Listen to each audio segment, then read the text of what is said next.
Yeah, I think I've got it all. So, hey there.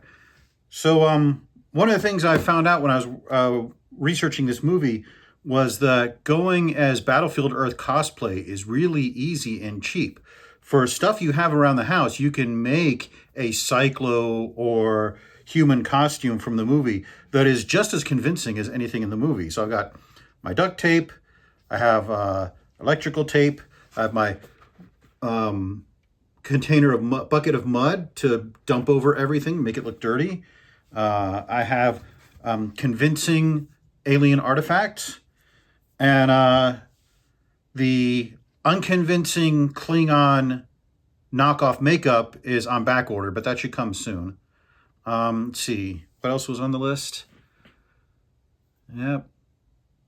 Ropes, shoelaces to hang from the nose. Got to color those black, get the wife to do that. Acting lessons. Acting lessons? Acting lessons. No, don't need that. Okay, good. So we're ready to go. Hi, I'm Mike Siegel. I'm an astrophysicist. I write for Ordinary Times, and this is the Throughput.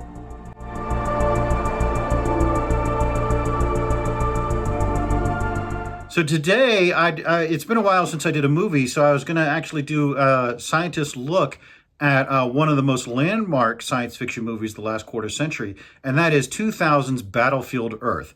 Based on the novel by L. Ron Hubbard, this movie set records at the box office, swept the awards season, and set amazing records on ratings for IMDb and Letterboxd and from critics.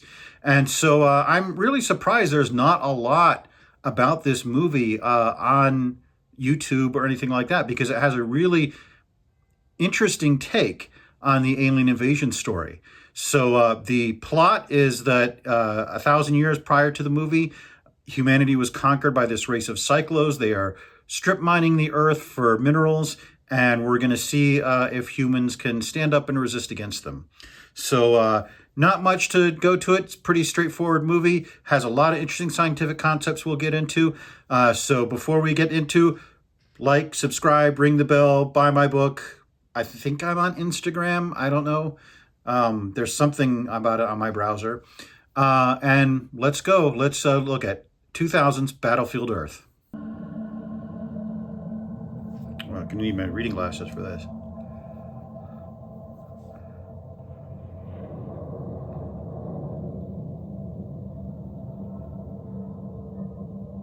This is a really state-of-the-art graphics for the year 2000. You really would have to get like a 1982 Ti-99 or something like that to create graphics of this quality. It's really impressive. All right, so Psychlos are mining Earth's metals and teleporting them back to their home planet. Gold is the rarest and most valuable metal of all.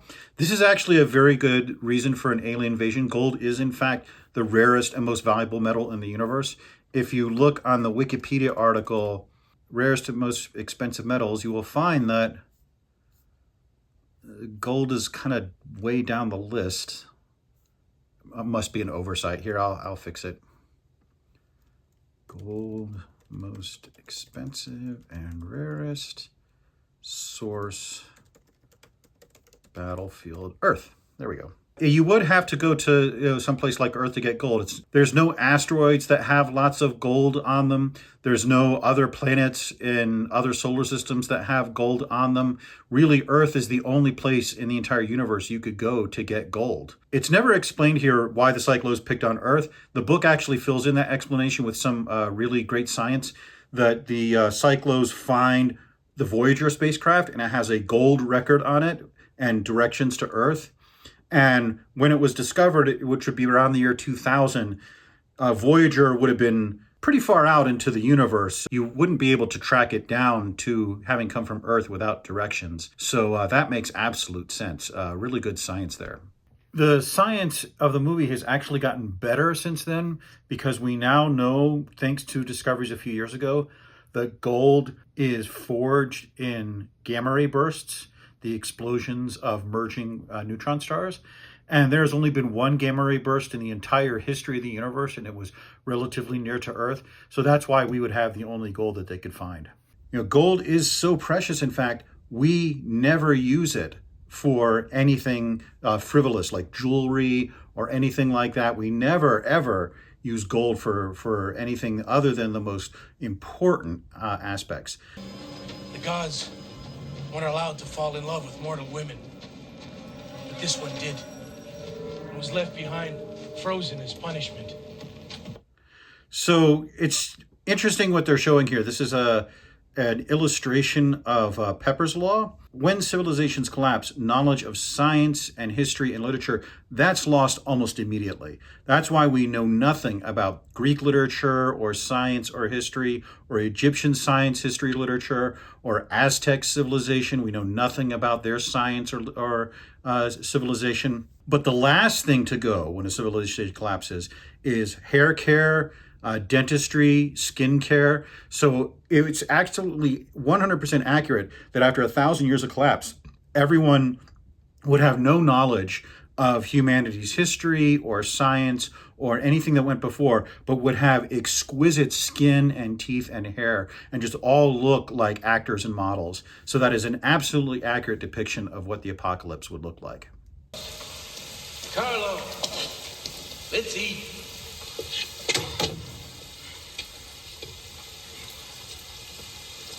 This is a well-known psychological phenomenon that if you don't know what plastic and glass is, no matter how dirty and grimy and water-covered it might be, you're just not going to be able to see it. It's invisible to you. It's like the ravenous bug bladder beast of trawl. You just can't see it.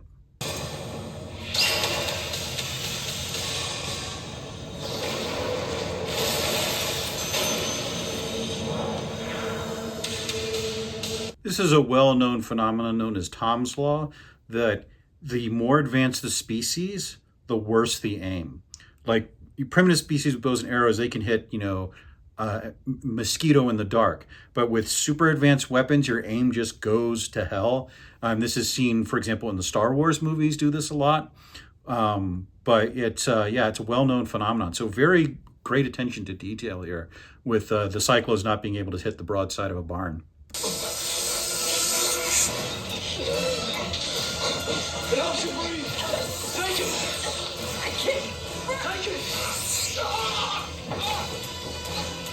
Really good attention to detail there, that the Psychlos have a different atmosphere than we do. And so what they breathe may be poisonous to us and vice versa. So if you're in that circumstance, just putting like a couple of little things around your nose it will absolutely protect you, and will also account for any differences in pressure or air density or anything like that, or temperature, and will enable you to even breathe through your mouth, as many people do in these scenes, because it like reverse feeds air through your throat and up into your mouth. So it works kind of like a CPAP, really. They told me this planet was ugly, but this has got to be one of the ugliest crap holes in the entire universe. I couldn't agree with you more. I hate these puny, undersized planets. The gravity is so different. Well, one does get used to it. This is an interesting historical reference. When our astronauts have gone to, say, the moon, they've said that gravity is different. They don't say it's higher, it's lower, it's easier, it's harder, anything like that. It's oriented in a weird direction. They just say, oh, it's different. In fact, this is a variable that we put into spacecraft guidance, that when it's going to, say, Jupiter or Saturn and it's orbiting around those bodies, that it has in there a listing for gravitational strength, and it just says different. It's a text field that just says different. Once we finish mining out this miserable little planet, let's do the universe a favor. Let's exterminate the lot of them.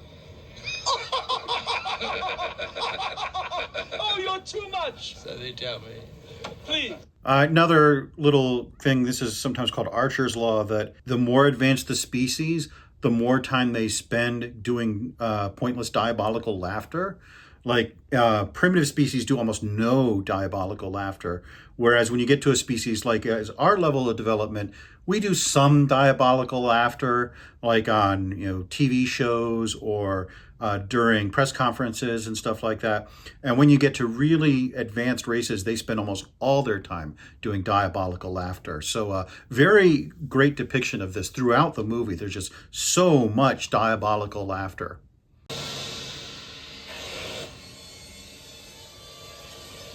Now, this is an interesting depiction of planet Psychlo. You can see that it's purple, but the color doesn't appear to be intrinsic. You can see kind of the eclipse, that you can see the dark part of the planet, and it seems to be illuminated from in front by a purple light source. It is not very well known, but if you have a red main sequence star and a blue horizontal branch star, a evolved star, and they merge, they will actually create a purple star. Yeah, because red and blue, that makes purple. And so you can get purple stars in the universe. They're rare, but in a galaxy of 100 billion stars, you could have them. So that's where that purple light is obviously coming from. Now, as for the random patches of fog around the planet, maybe those are nascent rings that are starting to form from the from debris from mining. I mean, that could work. The mountain is full of uranium. No cyclone can get there without us breath gas explode. There's no way to mine the gold. So here we're getting an interesting part of the plot, that the cyclo atmosphere, what they breathe and what is on their planet, apparently explodes when it exposed to even small amounts of radiation. That does make sense because nothing except uranium emits radiation. The bricks in my house, for example, don't emit any radiation. There's no cosmic radiation that is constantly bombarding the atmosphere. There's no radiation even in the food we eat, like bananas have no radiation in them whatsoever. So yeah, this absolutely makes sense that even one little particle of radiation could cause their atmosphere to ignite.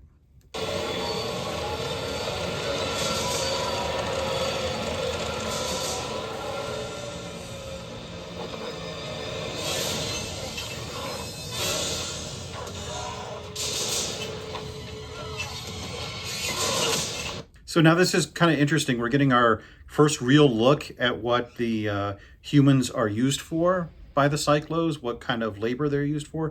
And apparently it's picking up rocks and marching around a lot.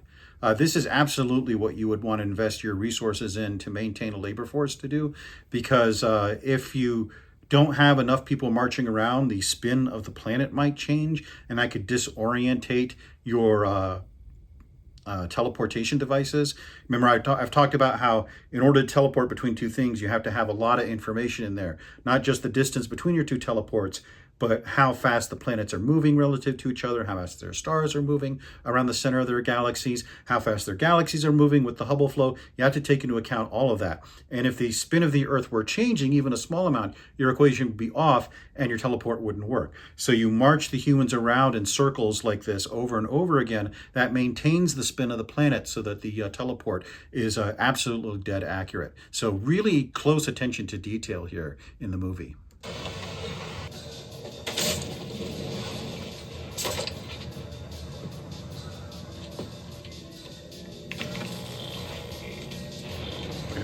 Wait a minute. That shot is like tilted, but not tilted.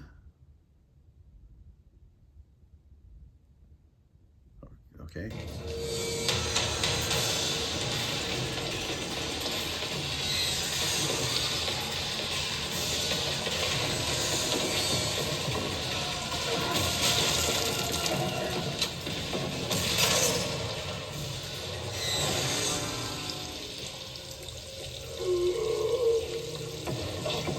Hold on a second.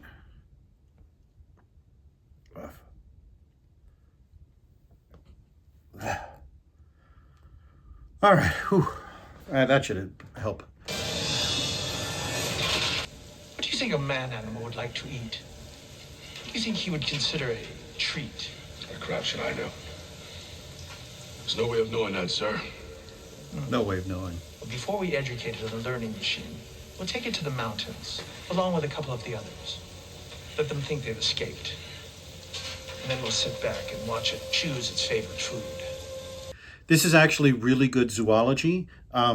When zoologists encounter a new species and they don't know what its diet consists of, what they will do is take it out of its native environment, starve it for several days, then put it into a strange environment, and whatever it eats first, we consider to be its favorite food, and then we feed it that for the rest of eternity. This, for example, is why my dogs are fed a steady diet of really expensive furniture.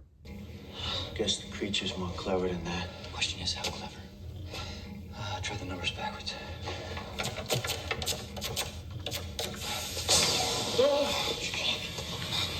So he uses his ID number backwards as his password. This is, no kidding, the most realistic part of the movie. When we attacked your planet, all your soldiers and all their advanced technology could only put up a measly 9-minute fight before they were exterminated. Which is why man is an endangered species. Said the thing. Everything you humans knew is here. And you can look at anything you want. Because there's nothing that will help you. It may seem to be a little bit of a contradiction here that he's been taught to read and write Psychlo, and now he's going to this library and being able to read English with no problem. But the more advanced a language, the more you are able to understand other languages.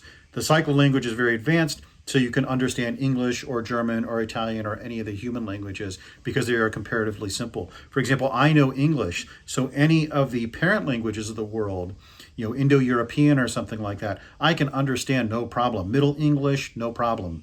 So you learn any advanced language, and that will give you knowledge of all the languages in the past, all the way down to the first gruntings of cavemen. She's, His soon-to-be newly acquired secretary. Yes. Really? She's stupid enough not to be a menace, good-looking enough to be decorative. She gets drunk with economical speed and has other advantages. I can see that. If we don't have the gold in 14 days to Terrell, then he's just gonna kill us. Right, but I read about a place called Fort Knox where the gold has already been mined. Listen, there will be no mining, but we are going to deliver it. They sent out flying gas drones.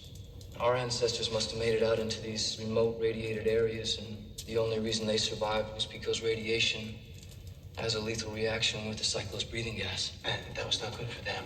Yeah, so that totally makes sense. I mean, if you've used remote unmanned drones to destroy Earth's forces in 9 minutes, you just can't send them into anywhere irradiated because you have to have breathing gas inside an unmanned drone so that it can function. All our drones that we use in warfare have very sophisticated oxygen supplies to make sure that the electronics can breathe. Radiation is also poisonous for humans. So you see, either way, if we don't take back our planet, the last of humanity becomes extinct. This is true. This is why no one lives in the Rockies. I mean, Colorado, Wyoming, Idaho, they are completely uninhabited because of the radiation. And radiation has a very strange effect on people. It's called the Clearwater effect, where at first, for the first 1,000 years, it's kind of harmless. And then after about 1,000 years, it just gets instantly lethal. So that if you had a population living there, they'd be able to live there for like centuries and so forth. But then suddenly they would all get sick and die.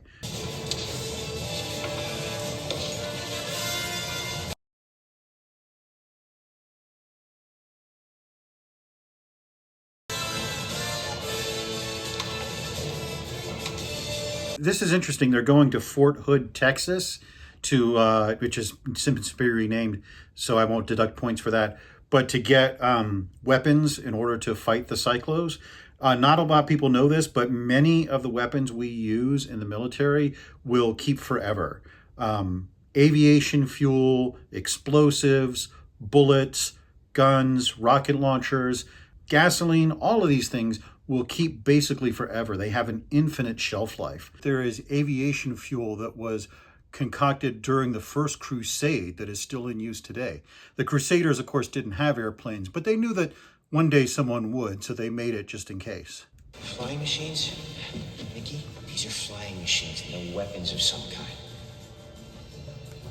So what they're showing here is a collection of AV-8B Harrier jump jets, which are also extremely durable. For most military planes, the amount of maintenance per time flown is minuscule. You can fly them for hours and hours and hours on just minutes worth of maintenance. While the primary user of the AV-8B is the U.S. Marine Corps and Fort Hood is an Army base, not a lot of people know that the Army actually does have a secret collection of these Harrier jump jets. We don't see them a lot because they're in this underground facility and just fly around underground. They don't go above ground and actually perform service missions. So this is actually really accurate and a really detailed knowledge of military history and avionics to show that you can have these things in an underground lair. It's a learning machine. Teach us to fly. So if you look at this picture, you'll see it says USMC on the side, even though this is an Army base. That is not, in fact, U.S. Marine Corps. It is U.S. Army Corps, which is how it's pronounced in Texas. It's really interesting, the details they've gone into here. The AV-8B simulator does not need an external electrical supply. It runs on geothermal power, and so you could have it running forever, even if all the electrical facilities are disconnected. Furthermore, the AV-8 has many of the capabilities of a helicopter plus the capabilities of a jet airplane. And that would seem to make it complicated, but in fact, those complications kind of cancel out. So it's a really, really simple plane to fly. And in fact, we don't actually have trainers that use the AV-8B. We just train pilots on the simulator and then set them loose with a $30 million aircraft.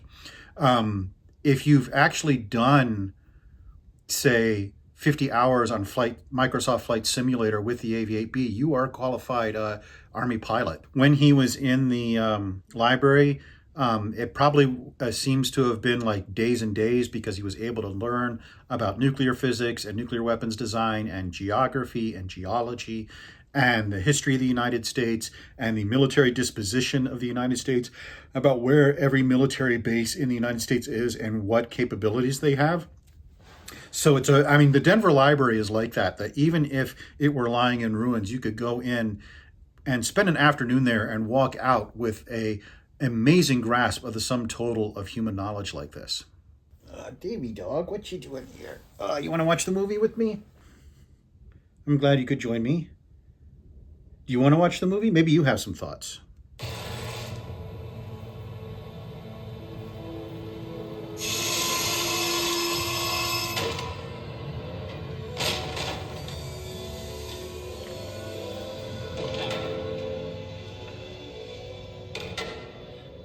Let's hope that their eye in the sky didn't see the gold through the lead walls of this cave. So there's a line there that the Psychlos didn't see the gold through the lead walls of the building. This is not well known that Fort Knox is actually a giant edifice of lead. People think it's stone and steel and things like that, but it's actually all lead, which in Goldfinger, you may remember that they all died of lead poisoning. That's to keep anyone from knowing what's in there. That prevents all knowledge of the gold from getting out. And so what do you think, Davey? Do you think they'd be able to figure that out? He's not impressed. And lead is kind of critical to this thing because optical light, the image of the gold, will just pass right through stone and brick and steel, but lead will stop optical light from passing through in a way that solid materials generally don't. Even though the Psychlos have conquered humanity and have access to every piece of information and every building in the planet, it would be difficult for them to understand the English language and be able to figure out where humanity keeps the largest supply of refined gold on the entire planet. Why is it in bars? I assume, sir, that a cyclo of your refinement wouldn't settle for anything as coarse as raw ore.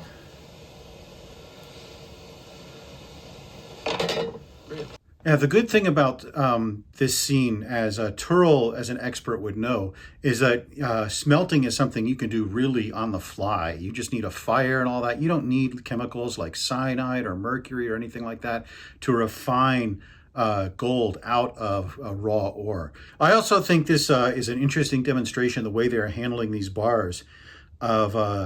It's a subtle way of showing just how strong everyone is. One of the reasons Davey made his cameo here, he told me earlier, was because he weighs about as much as a gold bar. He's a 25-pound dog, and a gold bar weighs about 25 to 27 pounds. And so you can imagine them, picking up these small fat dogs and hurling them around with ease. They must be really strong to be able to hurl these bars around like that, which, if you think about it, a malnourished, irradiated population from the Rockies would have no problem with.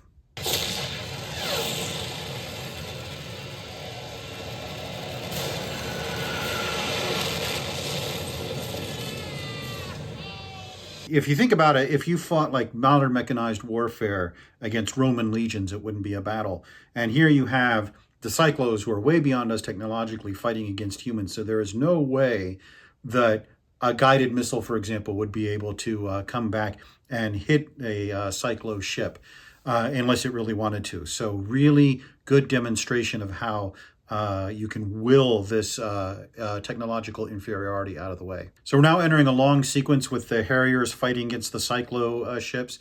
This is the sort of precision flying and combat skill that no amount of experience can replicate. You can only learn this in a simulator.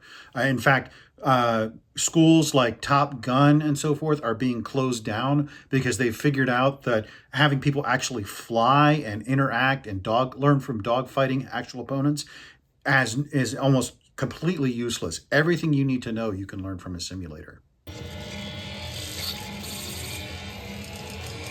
Also makes complete sense that Johnny's training for mining would include operating every computer in the facility, including the most critical one that controls the teleport back and forth. Because at some point he might need to teleport some of the gold back to Psychlo and everybody else has the flu. So you would definitely want to teach him how to use that.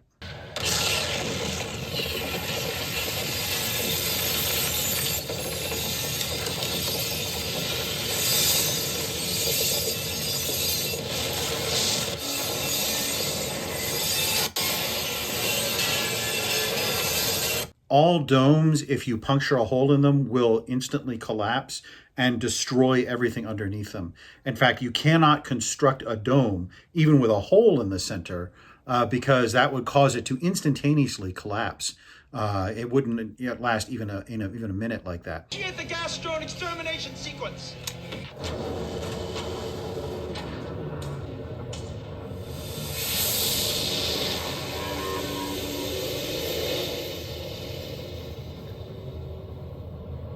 This actually is really interesting. This is what's in scientific circles where when we speculate about alien cultures, what we call the Berry principle. We do think that if aliens do exist, that most of the planets in the universe that host intelligent life would have most of that intelligent life simply standing around, all looking forward and waiting for instructions. So very good attention to detail here.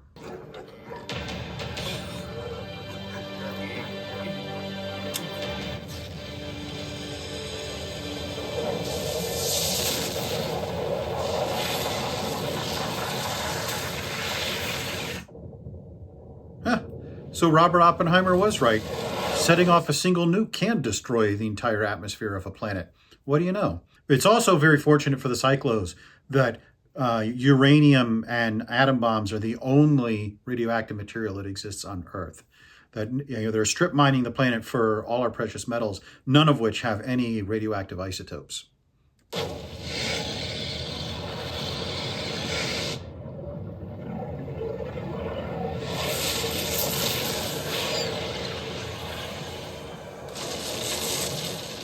That was another part of Robert Oppenheimer's theory, that if you did ignite the atmosphere with the Trinity effect, the explosion would instantaneously burn through to the core of the Earth and blow it up into little pieces. They'll send out their gas drones and exterminate us.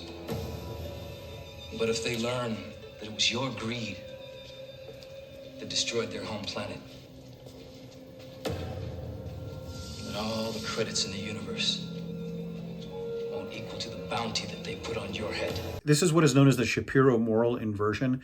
If you had a race that was completely unscrupulous, that had no morals whatsoever, placed no value on human life, that if they found out one of their people was there that they absolutely despised and wanted dead, they would in no way destroy the planet, but absolutely enrich humans for the sake of getting that guy back.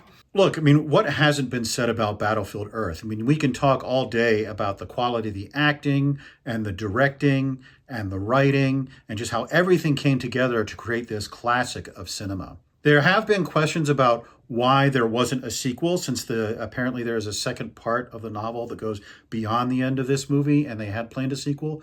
But when you have a movie of this quality, I don't think you actually need a sequel. It sort of stands on its own as a landmark, and there's no way that you could match the quality of this original with a sequel. It would just be kind of redundant.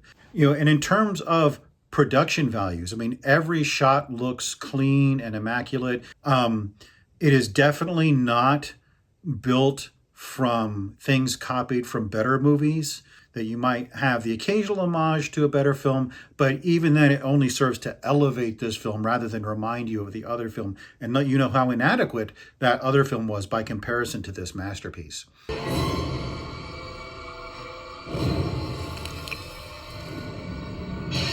You got this little shelf with 3 seashells on it. He doesn't know how to use the 3 seashells. In terms of the science, there is so much that it gets right, and I can't really think of a lot that it gets wrong. It's really accurate in the motivation of aliens to get gold from this planet, which is the only place you might be able to find gold in the entire universe.